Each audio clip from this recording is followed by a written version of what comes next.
மது மற்றும் போதைப் பொருட்கள் ஒழிப்பு மகளிர் மாநாடு நடைபெற உள்ளது. இந்த மாநாட்டை நீங்க எப்படி சார் பார்க்குறீங்க? அரசியல் நாடகம். கடந்த 3 ஆண்டுகளிலே கடைகளின் எண்ணிக்கை குறைந்திருக்கலாம், ஆனால் விற்பனை குறையவில்லை. அது உங்களுக்கு மது ஒழிக்கணுங்கிற நோக்கம் இல்லை. திருமாவளவனுக்கு என்ன, பாமகவை ஒழிக்கணும். அவர் மாநாட்டுக்கு யார் சாராய கடையை நடத்துறாங்களோ அவங்களே கூப்பிடுறாரு.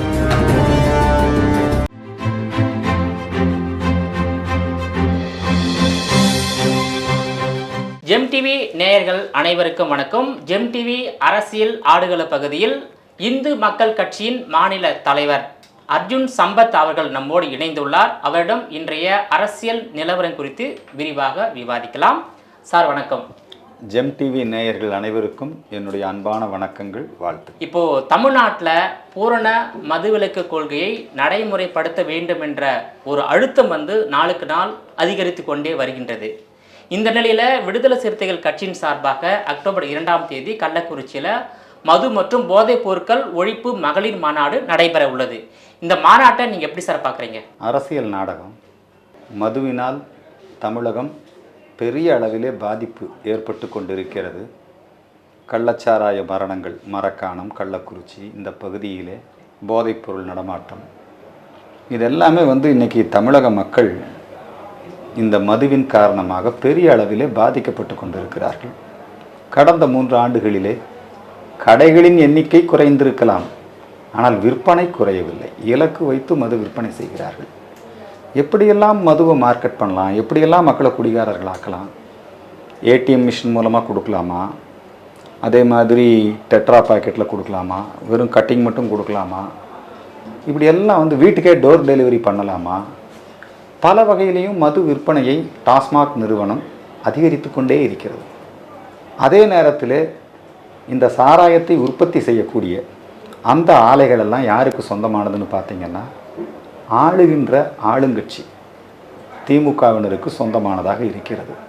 டிஆர் பாலு, ஜெகத் ரட்சகன், அவங்கெல்லாம் பினாமி பேரில் கேட்டால் மறுப்பாங்க. அந்த சாராய ஆலை எங்களுதுன்னு சொல்லுவாங்க. ஆனால் உண்மையில் அவங்க குடும்பத்தாருடைய சாராய ஆலைங்கிறது எல்லாருக்கும் தெரியும். கனிமொழி, இவங்கெல்லாம் அவங்க தயாரிக்கிற அந்த சாராயத்தை தான் 40% சாராயம் அங்கேருந்து தான் வாங்குகிறாங்க. வாங்கி கவர்மெண்ட் விற்று லாபத்தை எல்லாம் அவங்களுக்கு கொடுக்குது. அந்த லாபம் பணம், சாராய பணம் தேர்தல் நேரத்தில் வாக்காளர்களுக்கு விநியோகிக்கப்படுது. இந்த சாராய அரசியல், இதில் வரக்கூடிய வருமானம், இதெல்லாம் அவங்களுடைய முதல் குடும்பத்துக்கும் போகுது. புரியுதுங்களா? அதனால் நம்ம இப்போ திருமாவளவன் அவர்கள் கள்ளக்குறிச்சி பகுதியில் இந்த மது ஒழிப்பு அப்படிங்கிற அந்த விஷயத்தை, கள்ளச்சாராய சாவுகளை நேரில் போய் பார்த்துட்டு அங்கே இருக்கிற பெண்களெல்லாம் கண்ணீர் வெடித்தாங்க. மதுவை ஒழிக்கணும்னு சொன்னாங்க, டாஸ்மாக் கடையை மூடணும்னு சொன்னாங்க. அதனால் நாங்கள் எங்கள் கட்சி சார்பில் போராட்டம் நடத்துகிறோம், மாநாடு நடத்துகிறோம். எங்கள் கட்சி பெண்களெல்லாம் மதுவுக்கு எதிராக போராடுவாங்க. இந்த மதுவுக்கு எதிரான போராட்டம் காந்தி காலத்திலே இருந்தது. சுதந்திர போராட்டத்திலேயே கள்ளுக்கடை மறியல் இருந்தது. அவன் வெளிநாட்டுக்காரன் நம்ம நாட்டு மக்களை குடிக்க வைக்கணும்னு நினச்சான். சுதந்திரத்திற்கு பிறகு நாடு முழுக்க மதுவிலக்கு அமல் இருந்தது. மதுவிலக்கு கொள்கை கொண்டு வந்துட்டாங்க. அதுக்கப்புறம் நீங்கள் மதுவுக்கு எதிரான பிரச்சாரம் சுதந்திர போராட்டத்தின் ஒரு அங்கமாகவே செயல்பட்டது. கள்ளுக்கடை மறியல், பல பேர் போய் குடிக்காதீங்கன்னு சொல்லி அவன் குடியாரனால அவங்க தலையில் அடித்து நிறைய மிகப்பெரிய போராட்டங்கள் நடந்திருக்குது. சுதந்திர இந்தியாவில் மதுக்கடைகள் தடை செய்யப்பட்டது, மதுவிலக்கு கொள்கை அமுல்படுத்தப்பட்டது. காந்தியடிகள் அதை வலியுறுத்தினார், காங்கிரஸ் கட்சி அதை வலியுறுத்தியது. காமராஜர் இருந்த வரை தமிழகத்தில் மதுவிலக்கு கொள்கை தளர்த்தப்படவில்லை. காங்கிரஸ் கட்சி ஆட்சியில் தானே தமிழ்நாட்டில் மதுவிலக்கு கொள்கை நடைமுறைப்படுத்தப்பட்டது. ராஜாஜி தான் கொண்டு வர்றாரு. ராஜாஜி தான் கோயில் கதவுகளையும் எல்லாருக்கும் திறந்து விட்டார். தீண்டாமை ஒழிப்பு சட்டத்தை சட்டப்பூர்வமாக நிறைவேற்றியதும் பிரிட்டிஷ் இந்தியாவில் ராஜாஜி இந்த மாகாணத்தினுடைய பிரிமியராக முதலமைச்சராக இருந்தபோது எல்லாம் கொண்டு வந்தாங்க. இதெல்லாம் வரலாறு. அப்போ மொத இந்த மதுவிலக்கு கொள்கையை தகர்த்தது யார் அப்படின்னா, கருணாநிதி அவர்களுடைய ஆட்சி காலத்தில் தான் மதுவிலக்கு கொள்கையை தகர்ப்போம்னாரு. கருணாநிதிக்கு முன்னாடி திமுக போது ராஜாஜி அவர்கள் நேரடியாக சென்று அப்படியான ஒரு சம்பவமும் சொல்கிறாங்க ஆச்சுங்களா. ஆனால் அண்ணாதுரை அவர்கள் திமுக கொள்கை அடிப்படையில் நாங்கள் மதுவுக்கு எதிரானவர்கள், மதுவின் மூலம் வரக்கூடிய வருமானம் அவமானம், குஷ்டரோகியின் கையில் இருக்கும் வெண்ணையும் மதுவின் மூலம் வருகின்ற வருமானமும் ஒன்று அப்படின்னு சொல்லி அண்ணாதுரை சொன்னார். கருணாநிதியும் மது ஒழிப்பில் ரொம்ப அற்புதமாக பேசுவார், எழுதுவார். ஆனால் அவர் தான் முத சாராய கடையை திறந்தார். அப்புறம் நான் மூடுவேன்னு அவர் தான் தேர்தல் வாக்குறுதியும் கொடுத்தாரு.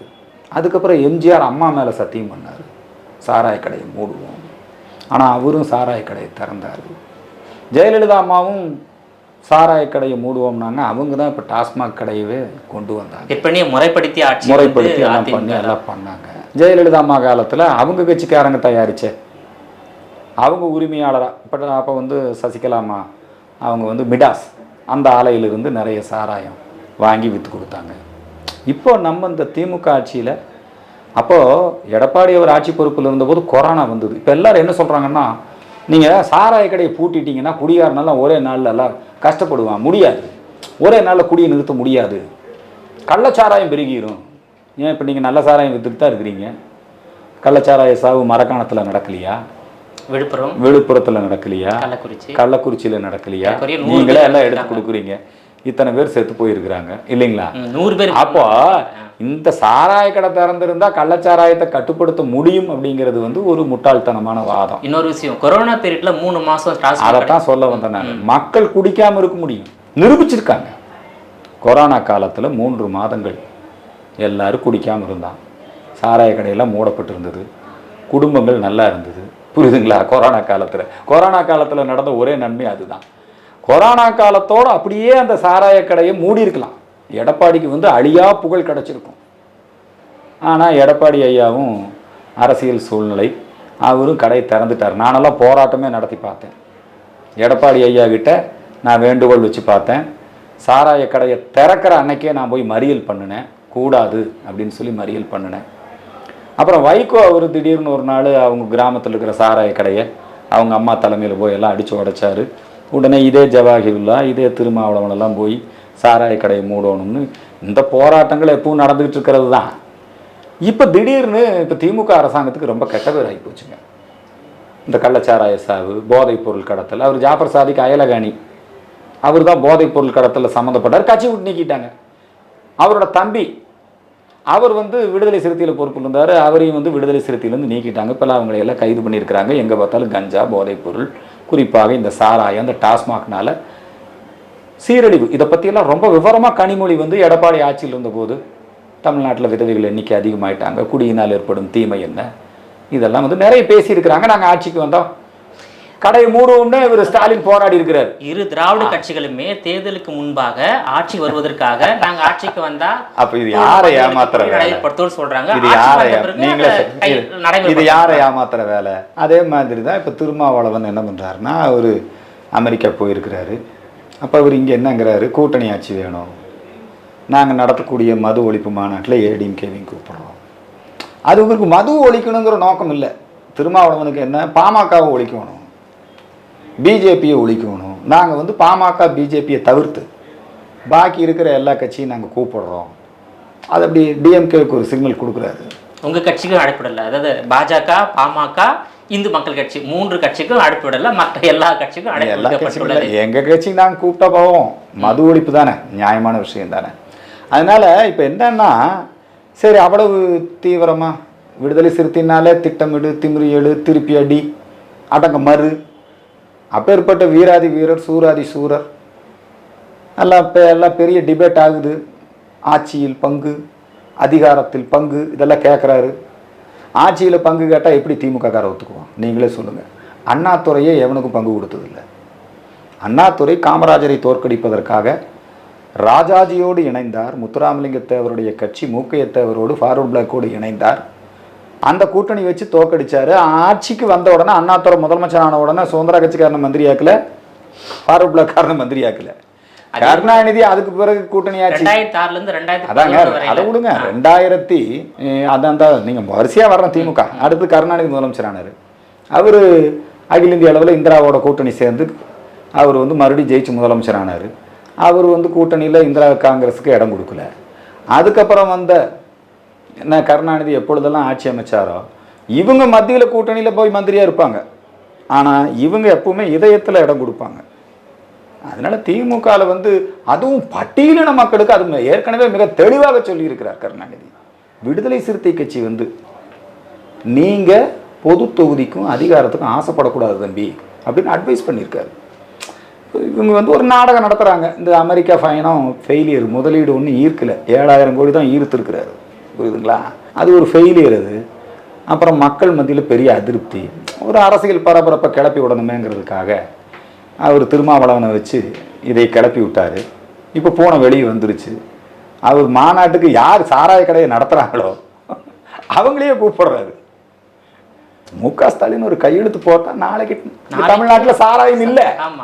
அப்புறம் அவங்க கட்சிக்காரரே வந்து இந்த மாநாட்டில் கலந்துக்கிட்டாங்கன்னா அது எப்படின்னா, வைகோ வந்து திமுக எதிர்த்து கட்சி ஆரம்பித்தார். இப்போ வைகோ எங்கே இருக்கிறாரு? வாரிசு அரசியலை எதிர்த்து, ஊழல் அரசியலை எதிர்த்து, இல்லைங்களா, குடும்ப அரசியலை எதிர்த்து வைகோ நடைப்பயணம் போனார். கோடிகளை நீங்கள் வைத்துக் கொள்ளுங்கள், கொடிகளை எங்களிடம் தாருங்கள். லட்சங்களை நீங்கள் வைத்துக் கொள்ளுங்கள், லட்சியத்தை எங்களிடம் தாருங்கள். மறுமலர்ச்சி திமுக, வாரிசு அரசியலை எதிர்க்கிறோம். கருணாநிதியா முள்ளிவாய்க்கால் சம்பவத்திற்கு பிறகு இனத்துரோகி எல்லாம் பேசுனீங்க இல்லையா? இப்போ இப்படி அப்படியே டேப் ரெக்கார்டு திரும்பி போயிடுச்சு. திமுக வந்து கொண்டு போய் சிலுவையில் வச்சு அரைஞ்சிட்டான். கூப்பிட்டு ஒரு எம்பி சீட்டு கொடுத்து கூடவே வச்சுக்கிட்டாங்க. புரியுதுங்களா? அதே மாதிரி தான் கமலஹாசன் கட்சி ஆரம்பிச்சாரு. கோவமா பேட்டரி லைட்டில் டிவியை உடைச்சாரு இல்லைங்களா? இப்போ அவரையும் கூப்பிட்டு எனக்கு நீ வந்து பிரச்சாரம் பண்ணப்பா, உனக்கு 2 படம், உனக்கு வந்து ஒரு ராஜ்யசபா எம்பி. கமலஹாசன் டக்குன்னு பெண்ணாயிட்டாரு, அங்கே போயிட்டாரு. இப்போ ஐயா தமிழக வெற்றி கழகம் இப்போ திராவிட வெற்றி கழகமாக மாறிட்டார். இன்றைக்கி ஈவேரா கிட்ட போய் விநாயகர் சதுர்த்திக்கு வாழ்த்து சொல்லலை, புத்தாண்டுக்கு வாழ்த்து சொல்லலை, புரியுதுங்களா? ஆனால் ஓணத்துக்கு வாழ்த்து சொல்லிட்டு அங்கே போய் ஈவேரா பிறந்த நாள் அதுலேயும் போய் இப்போ இன்றைக்கி கலந்துக்கிட்டாரு. இந்தியா ஒன்றியம்ங்கிறாரு. புரியுதுங்களா? அப்போ அவரும் வருங்காலத்தில் இன்னொரு கமலஹாசனா அதே மாதிரி தான் விடுதலை சிறுத்தை வேணுங்கிற போது அப்படி ஏவி விடுறது. அவங்க எஜமானனையே கூப்பிட்டு நீ வந்து மது ஒழிப்பு நடத்துறேன்னா அது எப்பேற்பட்ட அரசியல் நாடகம்? இதில் யார் இழிச்சவாயர்கள்? விடுதலை சிறுத்தை கட்சி தொண்டர்கள் மட்டுமல்ல, ஆட்சி அதிகாரத்தில் பங்கு வேண்டும் என்று நினைக்கின்ற இந்த தலித் ஆர்வலர்கள் இருக்காங்களே அவங்க மட்டும் அல்ல, ஒட்டுமொத்த மக்களையும் முட்டாளாக்கக்கூடிய முயற்சி தான் இந்த மது ஒழிப்பு மாநாடு. நோக்கம் மது ஒழிப்பு அல்ல, நோக்கம் பாமக எதிர்ப்பு, நோக்கம் பிஜேபி எதிர்ப்பு. இதுதான் அவங்க நோக்கம்.